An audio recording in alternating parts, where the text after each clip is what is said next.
Dear aspirant, welcome you all. स्वागत है आप सभी लोगों का हमारे test series solution and analysis में। ये हमारी मोटर व्हीकल एक्ट की टेस्ट सीरीज 15 है। इन जनरल नोमेनक्लेचर है, बट यहाँ पे जो क्वेश्चन पूछा गया था वो आपके BMBR से था और कुछ जो चेंजेज मुझे लगे कि इंपॉर्टेंट हैं। हालांकि किसी एक टेस्ट सीरीज में आपके एग्जाम पॉइंट ऑफ व्यू से सारे इंपॉर्टेंट क्वेश्चन एकोमोडेट नहीं किए जा सकते हैं, इसलिए उम्मीद है कि आप बाकी चीज़ें पढ़ते रहेंगे और जैसे ही मुझे टाइम मिलेगा, जैसे आपका जो एग्ज़ाम है वो करीब आएगा, हम लोग कोशिश करेंगे कि ज़्यादा से ज़्यादा टेस्ट सीरीज हो आपके एग्ज़ाम पे भी, क्योंकि आपको शिकायत रहती है कि आपके एग्ज़ाम की टेस्ट कम होते हैं। हालांकि काफ़ी कम लोग अपीयर होते हैं, इसलिए और भी थोड़ा सा डीमोटिवेशन होता है कि क्वेश्चंस बनाओ और कम लोग अपीयर करते हैं। पता नहीं है ग्रुप में ज़्यादा लोग हो आप लोग, बट अपीयर क्यों नहीं करते? शायद आप लोग वेट कर रहे हो एग्ज़ाम का, एग्ज़ाम की डेट नहीं आ रही है, फ्रस्ट्रेशन हो रहा होगा। आई फील सैड कि इंजीनियरिंग वाले बच्चों की आपके स्टेट में नहीं, किसी भी स्टेट में कोई सुनने वाला नहीं है। वहीं पे BA BSc वाले स्ट्राइक करने लगते हैं, उनकी पॉपुलेशन भी ज़्यादा है तो गवर्नमेंट उनकी सुनती भी है, उनके लिए वैकेंसीज़ भी ज़्यादा आती हैं। बट इंजीनियरिंग वाले क्या करें, कोई सुनने वाला नहीं है। थोड़े आप समझदार भी होते, स्ट्राइक भी नहीं करोगे, धरना भी नहीं दोगे, इसलिए और कोई नहीं सुनता है। खैर, जिन लोगों ने अपीयर किया था उनमें से ये कुछ हैं हमारे स्टार परफॉर्मर जिन्होंने अच्छा परफॉर्म किया, और उम्मीद है कि आप आगे ही ऐसे परफॉर्म करते रहोगे जब तक कि आपका एग्ज़ाम ख़त्म नहीं हो जाता। एग्ज़ाम ख़त्म नहीं करना है, सिलेक्शन लेके एग्ज़ाम ख़त्म करना है। और ये कुछ 2 girls, I think so 3 girls he appear हुई थी। ज़्यादा हैं पर पता नहीं क्यों आप लोग भी प्रिपरेशन कर नहीं रहे हो, कम ही लोगों ने अपीयर किया था। ज़्यादा लोग अपीयर होते हैं तो ये पता चलता है कि कंपटीशन का लेवल क्या है, बाकी लोगों का प्रिपरेशन का लेवल क्या है। और टेस्ट सीरीज़ तो आपको अपीयर करना ही चाहिए।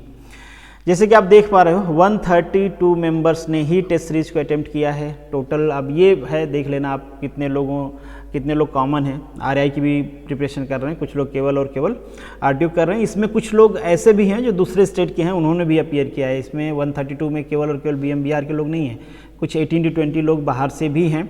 ये जेंडर इक्वलिटी है, मैकेनिकल की वैसे भी कम रहती है, बट जैसे मैंने कहा गर्ल्स भी हैं बट वो अपीयर नहीं कर पाई हैं। शायद एग्ज़ाम का आप लोग इंतज़ार कर रहे हो, मन नहीं लग रहा होगा पढ़ने में, क्योंकि एग्ज़ाम की डेट नहीं आ रही है, कोई कंफर्मेशन नहीं है, फिर प्रीलिम, इसके बाद इंटरव्यू, कुछ भी पता नहीं चल रहा है कब तक फाइनलाइज होगा। एक कैटेगरी है आप लोगों की, देख लेना किस परसेंटेज में किस कैटेगरी के लोग हैं। खैर चलिए, ये कुछ एवरेज है आपके मार्क्स का, और मुझे लगा कि ये एवरेज इतना तो नहीं होना चाहिए था, ये अबव 25 होना चाहिए था, क्योंकि पेपर बहुत आसान बनाया गया था। इससे आसान तो पेपर क्या ही होगा। और उम्मीद है कि आप सभी लोगों ने एक एक चीज़ पढ़ लिया होगा, फिर भी आप लोगों ने पेपर में सही क्यों नहीं किया, आई डोंट नो। आसान सा पेपर था, सिंपल क्वेश्चन थे। हाँ, कुछ क्वेश्चन थे जो कि थोड़े स्ट्रेट फॉरवर्ड नहीं थे, जो कि आपके एग्जाम पॉइंट ऑफ व्यू से बहुत ज़्यादा इंपॉर्टेंट नहीं है, बट चूँकि टेस्ट करना होता है हमें कि आपने क्या पढ़ा है, क्या छोड़ा है, उस हिसाब से मैं बनाता हूँ। यहाँ पे वीडियो है, आपको देख के पता चलेगा कि बेसिकली आपकी रैंक क्या है। एक बार मैं प्ले कर देता हूँ, आप देख लेना अपना रैंक कि आप किस कैटेगरी में एग्जिस्ट करते हो। ये देखो नंबर आप काउंट बता रहा है कि किस मार्क्स पे यहाँ पे कितने लोग हैं, तो ये देख लोगे, इससे आपको पता चल जाएगा कि आपके कितने मार्क्स हैं और कितने लोग आपसे आगे हैं और आपको कितना मेहनत करने की ज़रूरत है। एटलीस्ट जितने लोग अपीयर हुए हैं उसमें तो आप कोशिश करें कि इतना तो स्कोर करें कि सिलेक्शन के लिस्ट में एटलीस्ट रहें आप। ये जो मैंने आपको चार्ट दिखाता हूँ हर बार, वही चार्ट का ये है। बेसिकली ये हैं एक्स्ट्राऑर्डिनरी लोग, 30 to 35 के बीच में जो लोगों ने अपीयर किया हुआ है। 30-32 के बीच का एक्सेलेंट कैटेगरी है, ये गुड कैटेगरी है, सॉरी वेरी गुड कैटेगरी है, ये गुड है। और इधर के कैटेगरी वालों को तो मैं कहता हूँ कि आप खुद को इम्प्रूव करो, क्योंकि सिलेक्शन सबका तो नहीं होने वाला है। जो अच्छा परफॉर्म करेंगे उन्हीं का होगा। और एवरेज वाला काम बहुत ख़राब होता है, या तो आप खूब मेहनत करो, एवरेज से आगे निकलो, या तो फिर कुछ और देखो। अभी आप प्रिपरेशन कर रहे हो तो कोई बात नहीं, बट अगर टाइम हो गया आपको प्रिपरेशन करते हुए तो फिर आपको तो एवरेज से ऊपर रहना ही चाहिए। अगर पहली बार मेरे YouTube पे आए हैं तो इसको सब्सक्राइब कर सकते हैं आप। ये मेरा टेलीग्राम चैनल है, ज्वाइन कर लीजिए। जो भी वीडियो मैं बनाता हूँ उसकी PDF आपको मिलेगी। ये ग्रुप है, यहाँ पे आप अपने क्वेश्चन डाउट डिस्कस कर सकते हैं। बाकी आप मुझे इंस्टाग्राम, फेसबुक, ट्विटर, इन सारे प्लेटफॉर्म पे जुड़ सकते हैं। चलिए वीडियो को शुरू करते हैं। Educating today for better tomorrow. जो फर्स्ट क्वेश्चन है आपका, who is the appellate authority in case of any conflict of learning और ड्राइविंग लाइसेंस। कौन होता है एपलेट अथॉरिटी? आप सभी को पता है, CMBR रूल 5 में मेंशन होगा, आप देख लेना। डिस्ट्रिक्ट मजिस्ट्रेट को दिया गया है ये पावर। बेसिकली एपेलेट अथॉरिटी मतलब वो कि अगर कोई भी प्रॉब्लम होती है, किसी को कोई ऑर्डर लगता है कि उसके अगेंस्ट में है, तो एपेलेट अथॉरिटी के पास जा सकता है और एपेलेट अथॉरिटी के पास ये पावर होता है कि वो जो डिसीजन है उसको वो रिवोक कर सकता है। तो यहाँ पे डिस्ट्रिक्ट मजिस्ट्रेट होता है, मतलब डीएम होता है, आप जानते ही हो डीएम डिस्ट्रिक्ट का सर्वा होता है। Who can remove the any member of state transport authority, बहुत ही सिंपल क्वेश्चन था, सबको सही करना चाहिए था, किसी का गलत नहीं होना चाहिए था। जो भी इस टाइप के डिसीजन होते हैं, किसी को रिक्रूट करना है, किसी की फाइन माफ़ करनी है, इस टाइप के डिसीजन में जनरली स्टेट गवर्नमेंट का ही ज्यूरिडिक्शन होता है, मतलब स्टेट गवर्नमेंट ही किसी को ऐड या सब्ट्रैक्ट कर सकती है। ये आपके CMBR रूल 65 का जो थर्ड रूल है, थर्ड सब क्लॉज है, उसमें मेंशन किया गया, आप देख पाओगे। State transport authority meet not less than once in each of the period of 3 month. 3 month के पीरियड में एटलीस्ट इनको एक बार मिलना होता है। मतलब इनकी मीटिंग कैसी होती है, क्वार्टरली मीटिंग होती है। भी आप ध्यान रख लेना, कभी कोई पूछ लेता है कि क्वार्टरली होती है, हाफ ईयरली होती है, ईयरली होती है, तो ये आपको ध्यान में रहना चाहिए कि कब कब होती है। अगेन ये भी आपको मेंशन है CMBR के BMBR के रूल 65 में। नेक्स्ट जो क्वेश्चन है, who is the must present for the purpose of quorum at the meeting of regional transport authority. किसी भी मीटिंग के कोरम को प्रेजेंट करने के लिए कौन कंपलसरी प्रेजेंट होना चाहिए? वहाँ पे 2 लोग होने चाहिए, या तो चेयरमैन या तो प्रेसिडिंग ऑफिसर। चेयरमैन जो होता है वही नॉमिनेट करता है प्रेसिडिंग ऑफिसर को कि इन केस चेयरमैन एब्सेंट हो तो वो रहे। तो मीटिंग में एटलीस्ट ये तो होना ही चाहिए, तभी मीटिंग का कोरम पूरा होता है। केवल मेंबर्स लोग आ जाएंगे, प्रेसिडिंग ऑफिसर और चेयरमैन नहीं आएंगे तो मीटिंग कोई डिसीजन ले नहीं पाएगी, मीटिंग का कोरम पूरा नहीं होगा। तो यहाँ पे जो आपका ऑप्शन है दैट इज़ C, और आप रूल देखना चाहते हो तो BMBR का जो रूल 66 है वहाँ पे मेंशन किया गया है। A member of the regional transport authority shall attend at least meeting in each financial year, मतलब एक साल में कितनी मीटिंग उसको अटेंड करनी है। क्योंकि यहाँ पे जो मीटिंग होती है ना, वंस एक बार होती है, मतलब एक महीने में एटलीस्ट एक बार तो होती है। मतलब पूरे साल में कितनी मीटिंग हो गई, टोटल 12 मीटिंग हो गई, तो 12 मीटिंग में से एटलीस्ट 6 मीटिंग तो हर मेंबर को अटेंड करना कंपलसरी होता है, ठीक है। और यहाँ पे नॉन ऑफिशियल मेंबर्स भी होते हैं जिनका पीरियड 3 ईयर का होता है, वो भी मैंने आगे मेंशन किया हुआ है। जो नेक्स्ट क्वेश्चन है द BMBR, ये तो सबको आना चाहिए था भाई, इतने कम लोगों ने आंसर किया है, मतलब बेसिक ही नहीं पढ़ा आप लोगों ने। मतलब जो PDF खोला यही नहीं देखा कि PDF पे ईयर क्या मेंशन किया गया है। तो 1992 में इम्प्लीमेंट हुआ था।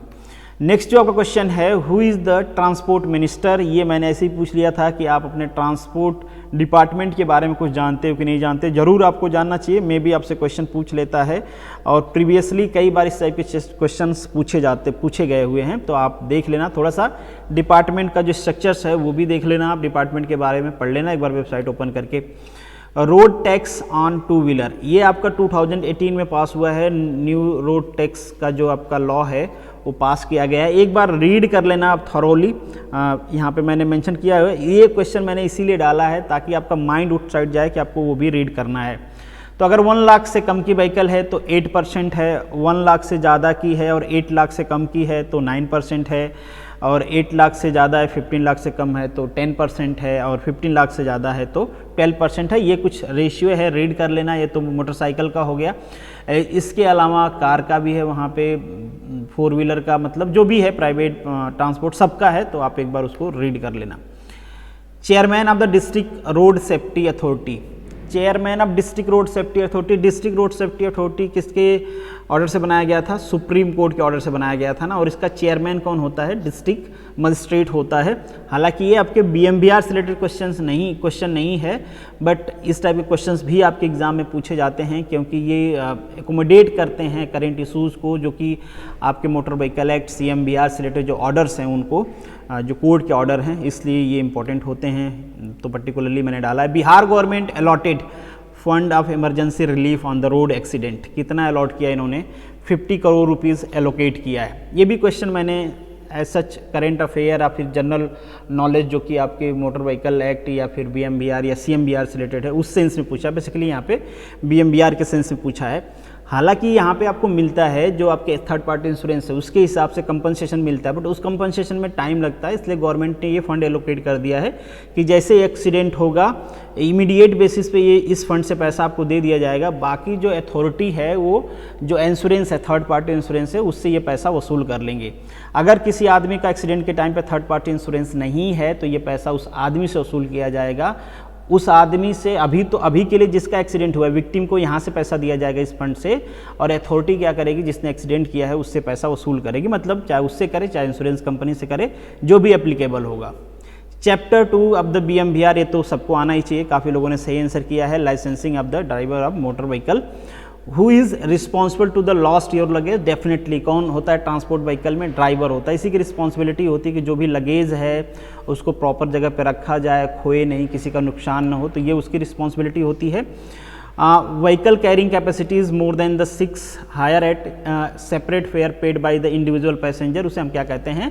Stage carriage. स्टेज कैरेज और कॉन्ट्रैक्ट कैरेज मैंने कई बार बताया। स्टेज कैरेज मतलब जो हर जगह पैसेंजर को उतारती चढ़ाती, कॉन्ट्रैक्ट कैरेज मतलब भाड़ा फिक्स कर दिया जाएगा कि ये व्हीकल इतने भाड़े में जाएगी, या फिर डिस्टेंस फिक्स कर दिया जाएगा कि इतने डिस्टेंस, इस बीच में कहीं पे वो रुकेगी नहीं, मतलब रुकेगी इन द सेंस कि किसी को लेगी उतारेगी नहीं, तो उसे हम कहते हैं कॉन्ट्रैक्ट। सिंपल कॉन्ट्रैक्ट कर लिया जाता है उसे कहते हैं कॉन्ट्रैक्ट कैरेज। स्टेज कैरेज क्या होता है? हर जगह रुकते हुए जाती है। कई बार एग्जांपल मैंने दिया है, जो गवर्नमेंट की बसेज होती हैं, चलती हैं, हर जगह रुकती हैं, पैसेंजर लेती हैं, उतारती हैं, उस टाइप की। A person renew the conductor licence of age 30। आपको कहा गया है कि कंडक्टर लाइसेंस 20 ईयर के लिए वैलिड होता है अगर आपकी एज 40 ईयर से कम है। तो अभी 30 पे आपने करवा लिया तो कब तक वैलिड रहेगा? 40 ईयर। तो कितना हो गई? 10 ईयर के लिए वैलिडिटी हो गई ना। तो ये आप ध्यान रखना, अगर 40 ईयर से एज आपकी ज़्यादा है तो ये वैलिडिटी हो गई आपकी 5 ईयर की। नेक्स्ट जो आपका क्वेश्चन है, what is the validity of the temporary registration. ये रिसेंटली चेंज किया गया है और मुझे लगता है इंपॉर्टेंट है, आपको ध्यान रखना चाहिए। हालांकि CMVR का क्वेश्चन है तो मैंने यहाँ पे ऐड कर दिया है। 6 मंथ है, पहले 1 मंथ था, अभी चेंज कर दिया गया है। वीडियो में बनाता हूँ बट काफ़ी सारे लोग नहीं देखते हैं, बाद में मुझे स्क्रीनशॉट शेयर करते हैं कि ये वाला क्वेश्चन में ये कैसे आ गया, इस वाले क्वेश्चन में ये कैसे आ गया। Who can issue the certificate of fitness, कोई भी इशू कर सकता है, मोटर व्हीकल इंस्पेक्टर कर सकता है, एथोराइज टेस्टिंग स्टेशन दोनों कर सकते हैं, आपको पता होना चाहिए। बेसिक क्वेश्चन है, कई बार मैंने डिस्कस किया है। Period of non official member, पहले ही मैंने बताया कितना होता है? 3 ईयर होता है, ठीक है। नेक्स्ट जो क्वेश्चन है आपका, द चेयरमैन और shall have the second casting vote. Presiding officer और चेयरमैन दोनों के पास क्या होता है? Second casting vote. Second casting vote का मतलब कि ये पहले वोट नहीं करते हैं, किसी भी डिसीजन पे पहले मेंबर्स वोट करेंगे।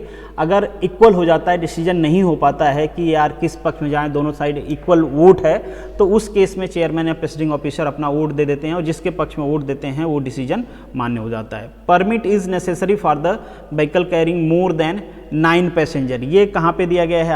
आपकी ये बेसिकली मेंशन है CMVR का जो रूल है आपका 70 उसमें, बट डायरेक्टली मेंशन नहीं है, इनडायरेक्टली मेंशन है, क्योंकि वहाँ पे कहा गया है कि जो आपका मोटर व्हीकल एक्ट का सेक्शन 66 है वो अप्लाई होता है अगर आपकी व्हीकल 9 से ज़्यादा पैसेंजर कैरी करती हैं, तो उसके हिसाब से ये क्वेश्चन हो गया आपका 9। Who have power to exempt anyone to pay fees. मैंने कहा इस टाइप की चीज़ों के पास जुरिडिक्शन किसके पास होता है? आपके स्टेट गवर्नमेंट के पास होता है। Minimum age to give the driving licence of the transport vehicle that is 20 year, ठीक है। 16 ईयर होता है जो 50 सीसी से कम होती हैं, बाकी व्हीकल के लिए 18 ईयर होता है। Motor vehicle rule has been made by, कौन बनाता है भाई? CMVR सेंट्रल गवर्नमेंट बनाती है, और स्टेट गवर्नमेंट का रूल कौन बनाता है? स्टेट गवर्नमेंट, मतलब दोनों बनाते हैं। Testing officer of the conductor licence कौन होता है? टेस्टिंग ऑफिसर कंडक्टर लाइसेंस का आपका रूल 4 में मेंशन किया गया है, 600 आपके रूल 30 में मेंशन किया गया है कंडक्टर लाइसेंस का, और ड्राइविंग लाइसेंस का रूल 4 में मेंशन किया गया है। ड्राइवर के केस में, ड्राइविंग लाइसेंस के केस में आपका MBI होता है, इंस्पेक्टर ऑफ पुलिस होता है, सर्जेंट मेजर होता है। अगर आपका कंडक्टर लाइसेंस है तो उस केस में motor vehicle inspector, assistant motor vehicle inspector और सर्जेंट मेजर, तो ये सारे होते हैं। रूल 30 है यहाँ के लिए, ठीक है, R30 देख लेना आप। इस टाइप की चीज़ें आपको याद होनी चाहिए। Who can be authorise by the registering authority to perform any duty of the registering authority, मतलब रजिस्ट्रेशन की कोई ड्यूटी परफॉर्म करना है तो किसको एथोराइज किया जा सकता है? एथोराइज किया जा सकता है मोटर व्हीकल इंस्पेक्टर को। आपके रूल 40 की दूसरी लाइन ही मेंशन किया गया है, प्रोवाइडेड डेट करके मेंशन किया गया है कि जो रजिस्टरिंग अथॉरिटी है वो मोटर व्हीकल इंस्पेक्टर को एथोराइज कर सकती है कि आप रजिस्ट्रेशन का काम देखो। अब एथोराइज करने का मतलब वो किसी को एथोराइज नहीं कर सकते, एक पोस्ट को एथोराइज कर सकते हैं, that is motor vehicle inspector. ऐसा नहीं कि प्यून को उठा के, कलर को उठा के बोल दिए कि चलो आप रजिस्ट्रेशन का काम देखो। नेक्स्ट जो है application of the registration of motor vehicle is made to district transport officer. आपके रूल 40 की फर्स्ट लाइन में यही मेंशन किया गया है कि जो रजिस्ट्रिंग अथॉरिटी होगी वो कौन होगी, डिस्ट्रिक्ट ट्रांसपोर्ट ऑफिसर। ठीक है। नेक्स्ट जो आपका क्वेश्चन है, the agent licence shall be valid. Agent licence कितने टाइम के लिए वैलिड होता है? 3 ईयर के लिए वैलिड होता है। आपका जो रूल है 103 का सब क्लॉज जो आपका सब रूल कहते हैं 6 में देख लेना आप। एजेंट लाइसेंस से रिलेटेड में भी क्वेश्चन आपसे पूछे जा सकते हैं, पढ़ लेना आप। ये नॉन ट्रांसफरेबल होता है, इसमें 2 लाइसेंस मिलते हैं आपको, प्रिंसिपल सप्लीमेंट्री। प्रिंसिपल को आपको हेड ऑफिस में रखना होता है, सप्लीमेंट्री वाले को आपको रखना होता है अपने जो भी ऑफिस हैं सब ऑफिस वहाँ पे डिस्प्ले करना होता है। Passenger in the stage carriage shall entitle to carry, बहुत इंपॉर्टेंट क्वेश्चन है इस टाइप के। 15 kg आप फ्री ऑफ कॉस्ट में कैरी कर सकते हो, बट लोग लड़ाई कर देते हैं और यूपी बिहार में तो खास करके 1 कुंटल लेके जाएंगे तो भी 1 भी रुपया नहीं देंगे, लड़ेंगे, कहेंगे कि भैया कैसे फ्री होता है सामान, हम जा रहे हैं तो अब क्या इसका भी पैसा दें। इस टाइप की लड़ाइयाँ होती हैं। Child of not more than 12 year, ठीक है, ये देख लेना आप कि किसको काउंट करते हैं। अगर 3 ईयर से कम है तो उसको 3 या 3 ईयर से कम है तो उसको हम काउंट ही नहीं करते हैं। 18 ईयर से ज़्यादा तो उसको पूरा काउंट करते हैं, मतलब एक पैसेंजर काउंट करेंगे। ये आपका मेंशन है रूल 122 में। ठीक है, तो ये इंपॉर्टेंट, ये सारे क्वेश्चन इंपॉर्टेंट है, आप देखना है। चाइल्ड ये वाला क्वेश्चन ऑलरेडी मैंने डिस्कस कर लिया। सेम जो रूल है आपका 122 उसी में मेंशन किया गया है ये दोनों चीज़ें। Maximum person in the medium goods vehicle, medium goods vehicle में कितने पैसेंजर अलाउ किए गए हैं मैं तीनों का बता देता हूं। अगर लाइट मोटर व्हीकल है उसका वेट 900 kg से कम है तो 1 आदमी अलाउ किया जाएगा। LMB है 900 kg से ज़्यादा है तो 3 किया जाएगा। मीडियम में किया जाता है 5। कहाँ पे मेंशन है आपके रूल 125 में। मिनिमम फ्लोर कितना रिक्वायर्ड होगी छोटे एनिमल के लिए, जैसे छोटे एनिमल है, पिग है, डियर है, गोट है, तो इसके लिए चाहिए होता है मिनिमम दैट इज 0.19। याद कर लेना आप, ये भी इंपॉर्टेंट है। दैट इज रूल 126 का सब क्लॉज 1 ही में मेंशन किया गया है। ऑटो रिक्शा पेंट कैसा होना चाहिए? मैक्सिमम लोगों ने तो नहीं, बहुत कम लोगों ने, हुड का क्रीम येलो होता है और रिस्ट ब्लैक कलर का होता है, ये भी मेंशन किया गया आपके रूल 127 में। तो पेंट कैसा होता है ट्रांसपोर्ट व्हीकल का वो भी जानना चाहिए आपको, और स्पेशली यहाँ पे ऑटो रिक्शा के लिए मेंशन किया गया है तो आप रीड कर लेना। Motor vehicle exempted to fitted the mudguard. Mudguard मतलब ट्रैक्टर में क्या है मडगार्ड लगाओगे भैया, ये तो बेचारा का काम ही है मड में चलना, तो मडगार्ड लगा के क्या करोगे। रूल 144 में मेंशन किया गया है किस व्हीकल को एग्जाम्प्ट किया गया है। तो जनरली इस टाइप के क्वेश्चन में आपको जो एक्सेप्शन होता है वो याद रखना होता है। द सम टोटल, ये तो काफ़ी सारे लोगों ने सही किया है क्योंकि ये CMBR में भी है, कई बार मैंने क्वेश्चन भी पूछा है। तो ये आपके BMBR के रूल 185 में मेंशन किया गया है 18। काफ़ी सारे लोगों ने सही किया है, सही होना भी चाहिए, गलत होना भी नहीं चाहिए। Motor vehicle shall be drawn to tow, ये क्वेश्चन मुझे स्क्रीनशॉट रात में आप लोग शेयर कर रहे थे कि इसमें गलत हो गया भैया। किस व्हीकल को टो कर सकते हो ये बताया गया है। तो एक तो जो ट्रेलर होता है उसको आप टो कर सकते हो क्योंकि इसके पास अपना पावर तो होता नहीं, तो बिना टो किए चलेगा नहीं। तो क्या सारे ट्रेलर को टो कर सकते हो? नहीं, वो ट्रेलर जिसको रजिस्टर्ड किया गया है, ट्रेलर को भी रजिस्टर किया जाता है, ध्यान रखना आप। मैकेनिकल कोई व्हीकल डिसेबल्ड है, मतलब मैकेनिकली फिट नहीं है चलने के लिए रोड पे, तो उसको टो कर सकते हो। और इनकम्प्लीट असेंबल्ड, कोई ऐसी व्हीकल है जो आधा बनी हुई है, आधा कहीं उसका और मैन्युफैक्चरिंग प्लांट है या असेंबलिंग प्लांट है वहाँ पे लेके जाना है, तो ऐसी व्हीकल को आप टो करके ले जा सकते हो। तो यहाँ पे क्या होगा, एनी ऑफ द एबव होगा, इनमें से किसी को भी, या फिर ऑल ऑफ द एबव होगा। दोनों ऑप्शन हो सकता था यहाँ पे, ऑल ऑफ द एबव भी हो सकता था या फिर एनी ऑफ द एबव भी हो सकता था। तो यहाँ पे ऑप्शन है एनी ऑफ द एबव। तो this is the end of this video. Hope so कि आपको चीज़ें समझ में आ गई होंगी। अगर स्टिल कोई डाउट है तो कमेंट बॉक्स में लिखिएगा, और डोंट वरी डैट, आपका जैसे ही टेस्ट आएगा, आपका मतलब जब से ही एग्जाम आएगा तो हम कोशिश करेंगे कि आपको ज़्यादा से ज़्यादा टेस्ट मिले, आपकी ज़्यादा से ज़्यादा चीज़ें कन्फर्म हो, आपको टेक्निकल नॉन टेक्निकल सबका टेस्ट मिले। चलिए मिलेंगे नेक्स्ट वीडियो में, तब तक के लिए all the best, good luck. अगर यहाँ तक आए हैं तो लाइक जरूर करिए और अपने दोस्तों के साथ शेयर करते रहिए। चलिए ऑल द बेस्ट।